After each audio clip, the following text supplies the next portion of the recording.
আসসালামু আলাইকুম everyone.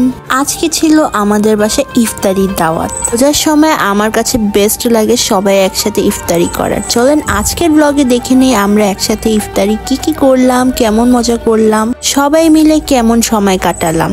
So probably আজকে সকাল থেকে কোনো ব্লগ স্টার্ট করা হয়নি বিকজ অনেক বেশি কাজের প্রেশার ছিল। রাতের থেকে আয়োজন চলছিল, যেহেতু আমরা সম্পূর্ণ সবকিছু হোমমেড করছিলাম, তো রাতের থেকে আয়োজন চলছিল। আমি এখানে বসে বসে এখন মোমোস বানালাম বেশ কিছু, এখন অন্থন বানাচ্ছিলাম। মোমো সব ফ্রাইয়ের কাজ করছিল, সবকিছু আম্মু রেডি করে দিয়েছিল, আমার কাজ ছিল সবকিছু জাস্ট বানানো। এখন আম্মুর স্পেশাল চিজ বলটা আমি এবার বানাচ্ছিলাম। আসলে সময় খুবই অল্প ছিল আর কাজ অনেক বেশি, তাই একটার পর একটা আমি বানিয়ে দিচ্ছিলাম আর আম্মু ভেজে যাচ্ছিল। এখন বানাচ্ছিলাম মোমোজের জন্য সস।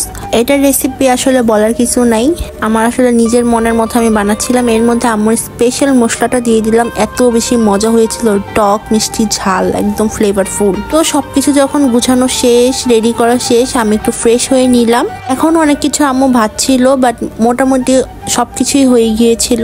এগুলো কিন্তু সম্পূর্ণ সবকিছু ঘরে বানানো ছিল। আর আপনারা বুঝতেই পারছেন এত কিছুর মাঝে আসলে সবকিছু একদম ডিটেলসে ব্লগ করা পসিবল না, কাজের একটা প্রেশার থাকে রোজা রেখে সবকিছু করা। এখন বানাচ্ছিলাম স্পেশাল আমার হাতে বানানোর দইয়ের শরবত। এটাতে আমি কোনো ব্লেন্ডার ইউজ করি না, সম্পূর্ণ আমার হাতে তৈরি হয় এটা। তার জন্য দইকে আগে ভালো মতো ফেটে নেই, তারপর চিনি দিয়ে আধা ঘন্টার মতো ফেটি, তারপর আস্তে আস্তে পানি মিক্স করি। এখন এটার মধ্যে রুয়াবজা, গোলাপ জল সবকিছু মিক্স করে এটাকে রেখে দিব। এভাবে শরবতটা বানালে যে মজা হয়, ব্লেন্ডারের লাচ্ছিতে ওই মজা নাই। এখন মাঠাও ঢেলে রেখে দিলাম, অলমোস্ট সবকিছুই রেডি। তো শেষে মনে হলো যে পেঁপে কাটা হয়নি, আব্বু মাত্রই পেঁপে নিয়ে আসছে, ওটাকেও কেটে এনে রেখে দিলাম। আসলে এত কিছু থাকলে না একটার পর একটা মাথা থেকে ছুটে দেয়, তো সাথে সাথে আমরা করা ট্রাই করছিলাম। এই যে ঘর বাড়ি গুছানো শেষ, এখন আমরা সবকিছু একদম অলমোস্ট রেডি।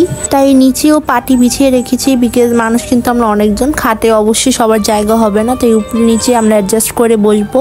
মাঝে আব্বু জিলাপি নিয়ে আসলো বিকজ জিলাপি বানানোর সময় পাইনি আমরা, তাই বাইরের থেকেই জিলাপি নিয়ে আসা হলো। এই সময়ের মধ্যে আমরা জিলাপিও রেখে দিলাম। এই যে আমাদের মেহমান চলে আসছে, আমার কাজিনরা লামিসা, রুবাইয়া। মালিহা আসতে পারেনি বিকজ ওর বাসায় আজকে ওর খালামুনি আসবে। আমার ফুফাতো ভাই সাত, তনু আপু সবাই চলে আসলো। ওর আমার দুলা ভাইও আসছিল, সেটা রেকর্ড করা হয়নি। এখন আমি শরবতে বরফ দিচ্ছিলাম বিকজ আজান এখনই দিয়ে দিবে একটু পরে। এখন আমি সার্ভ করছিলাম শরবত। তারপর ভাইয়া ভাবির আসতে একটু লেট হয়েছিল, ততক্ষণে সবাই এসে পড়েছিল। সবাই আমরা বসে গেলাম ইফতারির জন্য। আর শরবত সার্ভ করতে আমার অনেক বেশি ভালো লাগে। আসলে আমার মেহমানদারি করতে অনেক বেশি ভালো লাগে। মুখে ছোটবেলা থেকে দেখি সবার মেহমানদারি করতে, তো ওইভাবে আমারও এটা একটা হ্যাবিট, সবাই আসলে সবকিছু আগে করা। তো এই যে আমি ওদের সাথে শয়তানি করছিলাম, আমার ভাগ্নি খাচ্ছিল আর আমার ভাই ওরে জোর জবরদস্তি খাওয়াচ্ছিল। এখানে সবাই খেয়ে দিয়ে একদম অস্থির। এই বান্দাকে দেখুন যেভাবে বসে, মনে হয় সব খাবার ওই একলাই খেয়েছে। তো এখন সন্ধ্যার পর তো চায়ের ক্রেজ আমাদের সবারই আছে, আমরা সবাই চা লাভার, তাই চড়িয়ে দিলাম চা। তারপর এই যে সবাই বসে আছে, টাইসনকে নিয়ে ভাবি খেলছিল। টাইসনই এখন অনেকটা ফ্রেন্ডলি হয়ে গিয়েছে, সবার সাথে এনজয় করে। তো চা নিয়ে এসে বললাম আমি সবার জন্য সার্ভ করছিলাম সবাইকে চা। তারপর চায়ের সাথে দিচ্ছিলাম সবাই মিলে অনেক বেশি আড্ডা। আস্তে চোখের কাজলের যে অবস্থা হয়েছে, মনে হয়েছে মঞ্জলিকা হয়ে গেছে। এত হাসছি আমি,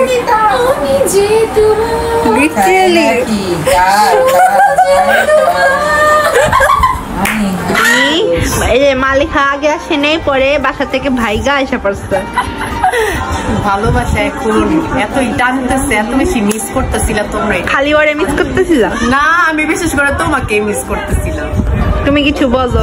আমি কি বলবো, চুন্নি আমাদের ইফতারির ভিডিওগুলো আইসা স্টোরি দিয়ে দিল, একদম ফিঙ্গার সবই খা ফেলছে। এই যে মানুষ সব খেয়ে ফেলছে, একটা ফিঙ্গারও রাখি না। আমিও ভাগে পারিনি। এভাবে আমরা সবাই অনেক এনজয় করছিলাম। আর আমার কাজিন মালিহা আমাদের এনজয় দেখে মিস করছিল, তাই ওইও চলে আসছে ওর খালামণিকে বিদায় দিয়ে। এখানে বিরিয়ানির প্রিপারেশন হচ্ছিল, বিরিয়ানির জন্য মাংস রান্না করা হচ্ছিল। এখানে আমার ভাইরা সবাই গেমস নিয়ে ব্যস্ত আর আমরা বোনেরা সব আড্ডা নিয়ে ব্যস্ত। তো মালিহা আসাতে তো আরো খুশি হয়ে গেলাম বিকজ আমাদের 4 জনের গ্রুপ, আমরা 4-5 জন সবাই একত্রিত না হলে মজাই লাগে না, কিছু কিছু একটা মিসিং লাগে। আড্ডার শেষে এখন বাজে অলমোস্ট 12টারও বেশি, তাই বিরিয়ানি সার্ভ করা হচ্ছিল। সবাই এখন রাতের খাবার খাবো। এই যে সবে আড্ডা দিতে দিতে এনজয় করতে করতে রাতের খাবারটা শেষ করলাম। বিরিয়ানিটা কিন্তু এত বেশি মজা হয়েছিল। তারপরে এই যে সবকিছু গুছাচ্ছিলাম আর আমরা সবাই অনেক বেশি পাগলামি করতেছিলাম। তো যাওয়ার সময় ওরা একটা পর একটা বলেই যাচ্ছিল আমাদের ঈদ আর বাকি প্ল্যান নিয়ে। চলে যাওয়ার সময় চলেই আসলো। আজকের দিনটা অনেক বেশি ভালো কেটেছে। আশা করি আজকের ব্লগটা আপনাদেরও ভালো লাগবে। তাই আমি আমার ব্লগটা আজকে এখানেই এন্ড করছি। আল্লাহ হাফেজ।